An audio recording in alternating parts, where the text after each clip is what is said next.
منڈی بہاؤدین میں ڈاکوؤں نے گھر میں گھس کر خواتین اور بچوں پر تشدد کے بعد 15 لاکھ کا سامان لوٹ لیا۔ نواحی گاؤں مونگ میں 10 ڈاکو مہدی خان کے گھر گھس آئے اور بچوں سمیت تمام اہل خانہ کو ایک کمرے میں اکٹھا کیا۔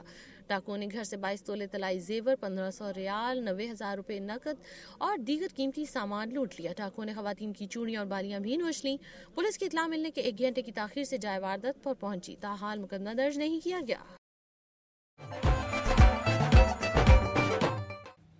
ناظرین یہ تھیں صوبہ پنجاب کی کچھ خبریں۔ اب آپ کو لیا چلتے ہیں گلگت بلتستان سے موصول ہونے والی رپورٹس کی جانب۔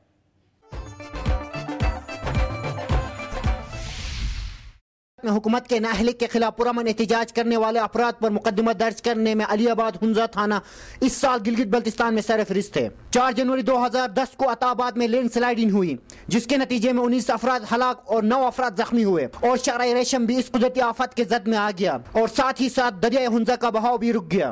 حکومت نے عطا آباد لینڈ سلائڈنگ سے پہلے سرٹ اور عطا آباد کا سروے کر کے سرٹ کو خطرناک جبکہ عطا آباد کو محفوظ قرار دیا تھا، اس لیے متاثرین سرٹ اور عطا آباد نے 5 جنوری 2010 کو علی آباد شارع ریشم کو بند کر کے حکومتی سروے کے خلاف احتجاج کیا۔ مظاہرین نے مالی اور جانی نقصان کا ذمہ دار حکومت کو ٹھہرایا۔ اس پرامن احتجاج میں متاثرین عطا آباد سے اظہار ہمدردی کے لیے تمام پارٹیوں کے سیاسی اور سماجی کارکن شامل تھے۔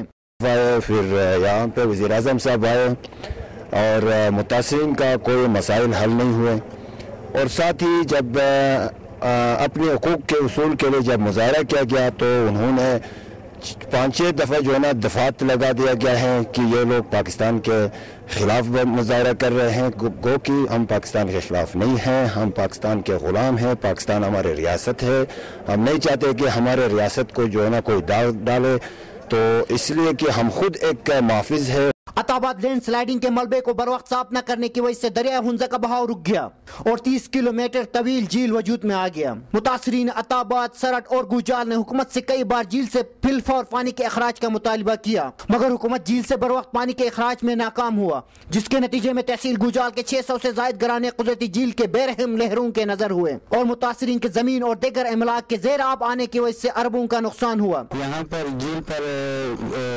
برف جمنے کی وجہ سے یہاں بہت مشکلات کا سامنا کرنا پڑتا ہے۔ گورنمنٹ سے اپیل کی جاتی ہے کہ یہاں پر ہیلی کاپٹر سروس ہونا لازمی ہے۔ جی ہمارے یہاں کشتی پر جانا آنا سسٹم بند ہو گیا برف کی وجہ سے، تو ہم اپیل کرتے ہیں کہ گورنمنٹ کو ہمیں جہاز کی کوئی بندوبست کیا جائے۔ اس قدرتی آفت کو پیش آئے ہوئے 10 ماہ سے زیادہ عرصہ گزر گیا۔ حکومت متاثرین کی آبادکاری کے بجائے متاثرین اور ان سے اظہار ہمدردی کے لیے پرامن احتجاج میں شامل پاکستان پیپلز پارٹی کے علاوہ باقی تمام پارٹیوں کے سیاسی اور سماجی کارکنوں کے خلاف علی آباد تھانے میں 6 FIR میں 537 افراد پر بلوہ اور بغاوت کے مقدمات درج کیے ہیں۔ کیمرہ مین احمد برچہ کے ساتھ اسد اللہ غازی، دنیا نیوز، ہنزا نگر۔ گلگت بلتستان کے بعد آپ کو لیا چلتے ہیں جنت نظیر وادی کشمیر کی جانب۔ سابق وزیر اعظم اور چیف آرگنائزر آزاد جموں کشمیر مسلم لیگ نون راجہ فاروق حیدر نے کہا ہے کہ بدقسمتی سے آزاد خطے میں سیاسی جماعتوں کے کمزور ہونے کی وجہ سے منفی سیاست پروان چڑھی۔ چودھری طارق فاروق کی رہائش گاہ پر تقریب سے خطاب کرتے ہوئے ان کا کہنا تھا کہ مسلم لیگ نون آزاد کشمیر میں سیاسی انقلاب لا کر بہتر معاشرے کی تشکیل چاہتی ہے۔ انہوں نے کہا کہ عتیق خان سے اختلاف اس وقت شروع ہوا جب انہوں نے صدر زرداری کے حق میں اسمبلی میں قرارداد پاس کی۔ راجہ فاروق حیدر نے کہا کہ سردار عتیق خان نے مسلم کانفرنس کے نظریات منظور بھٹو کے ہاتھ بیچ کر خود آزاد خطے میں مسلم لیگ نون کے لیے راہ ہموار کی۔ انہوں نے پیپلز پارٹی کو ہدف کا نشانہ بناتے ہوئے کہا کہ PPP کی حکومت وفاق میں اپنی غلط پالیسیوں کے باعث ناکام ہو رہی ہے۔ نئے سال میں وفاقی حکومت نے پاکستانی عوام کو مہنگائی کا تحفہ دیا ہے۔ ان کا کہنا تھا کہ PPP کی مفاہمتی سیاست صرف کرپشن کے لیے ہے۔ اس موقع پر سابق وزیر چودھری طارق فاروق نے بھی خطاب کیا۔ وفاقی وزیر امور کشمیر میاں منظور وٹو نے کہا ہے کہ مسلم لیگ نون کی قیادت کو پنجاب میں دیکھ لیا ہے، آزاد کشمیر میں بھی ان سے نمٹ لیں گے۔ بھٹو کا نواسہ جلد میدان سیاست میں اتر کر انتخابی مہم چلائے گا۔ وفاقی وزیر امور کشمیر میاں منظور وٹو نے کہا ہے کہ PPP شہیدوں، غازیوں اور غریبوں کی جماعت ہے جس نے ہمیشہ کمزور اور کچلے ہوئے طبقات کے لیے آواز بلند کی۔ کوٹلی میں عوامی اجتماع سے خطاب کرتے ہوئے منظور وٹو نے کہا کہ مسلم لیگ نون کی قیادت کو پنجاب میں دیکھ لیا ہے، آزاد کشمیر میں بھی نمٹ لیں گے۔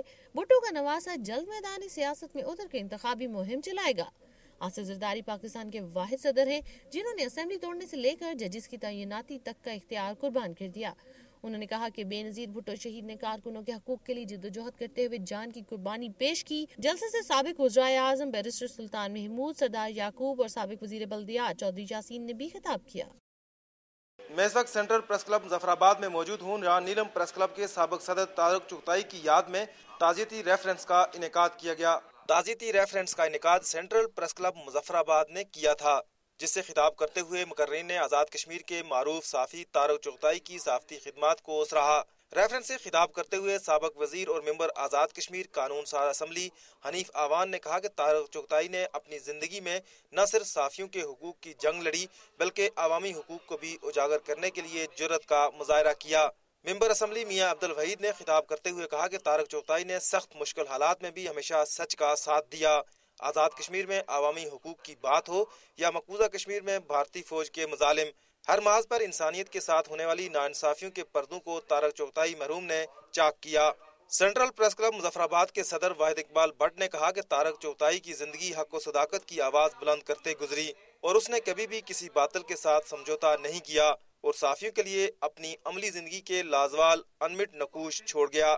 ریفرنس سے آزاد کشمیر کے سینئر صحافی نے بھی معروف صحافی طارق چغتائی مرحوم کی صحافتی خدمات کو سراہتے ہوئے کہا کہ طارق چغتائی کی اچانک موت سے آزاد کشمیر کی صحافت میں ایک بڑا خلا پیدا ہو گیا ہے، جسے پر کرنا اس کے پیشرو صحافیوں کا اولین فرض ہے۔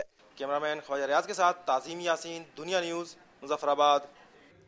ناظرین، آج کا پروگرام آپ نے دیکھا۔ آج کے پروگرام میں معاشرے میں بڑھتے ہوئے تشدد کو اجاگر کرنے کی کوشش کی گئی ہے۔ ملک کے دور دراز علاقوں میں امن و امان کی صورتحال نہ صرف انتظامیہ اور حکومت کے ساتھ ساتھ عوام کے لیے بھی تشویش کا باعث ہے، اور وہ یہ بات سوچنے پر مجبور ہو رہے ہیں کہ یہ حالات ہمیں کس جانب لے کر جا رہے ہیں۔ میری دھرتی میری دنیا کی ٹیم عوامی مسائل کو ارباب اختیار تک پہنچانے کے لیے کوشاں ہے، لیکن مسائل کی درست نشاندہی کے لیے ناظرین آپ کا تعاون ضروری ہے۔ اپنی تجاویز اور آراء کے لیے ہمارا ای میل ایڈریس نوٹ کر لیں، mdmd@duniatv.tv۔ پروگرام کا وقت ختم ہو رہا ہے، پھر حاضر ہوں گے عوامی مسائل کا جائزہ لیتی خبروں اور رپورٹس کے ساتھ۔ اپنی میزبان امینہ خان اور میری دھرتی میری دنیا کی ٹیم کو اجازت دیجیے۔ اپنا بہت خیال رکھیے گا۔ اللہ حافظ۔